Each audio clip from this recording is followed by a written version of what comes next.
My dear brothers and sisters, the scripture readings of today highlight a movement from recognition to responsibility. We have Peter and the other disciples around Jesus, and then Jesus put two questions to them, but they are similar yet different. Similar because Jesus is asking them about his identity in terms of who do people say that I am? And then the second one, who do you say that I am? They are similar in terms of the identity that Jesus is asking them, but different because one is at a surface level, at the outside. So some say you're John the Baptist, Jeremiah, Elijah, or one of the prophets. But the deeper one is, who do you say that I am? And that is where we are called to recognize who is this Christ for me. Yes, we might know that he is Son of God, Son of Man, he is the Savior of the world, various titles. We are aware of these titles, and many a times we use this title very spontaneously in our prayers or in the books when we read, these titles are there. And so we are aware of it, we recognize who Christ is.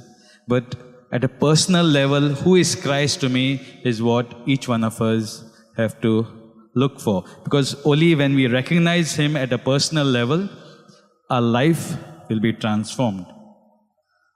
As a young boy, for me, as to imitate my elder brother, I would always copy what he is doing.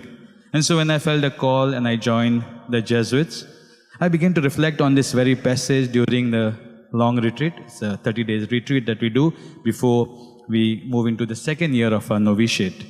And this passage was given to us, and I was reflecting, who is this Jesus to me? Because Jesus is asking me this same question today. And so, who is Jesus to me?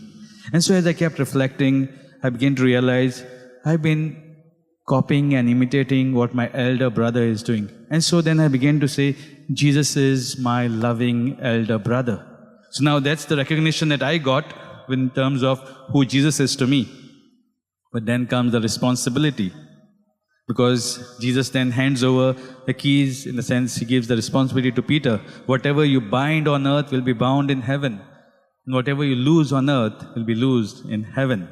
Similarly, we also have in the first reading, wherein the keys were given to Eliakim, telling him, now you are in authority, so you need to take care of the people under your care.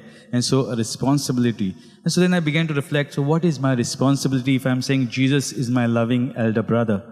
And so I began to realize I am called to treat others as my brothers and sisters. I'm called to love others as my brothers and sisters. So everyone else is no longer a stranger to me. They are my family, they are my brothers and sisters. And that is what is my realization, and that is how I strive to live my life. Someone would experience and say, Jesus is my Savior. So that's the recognition.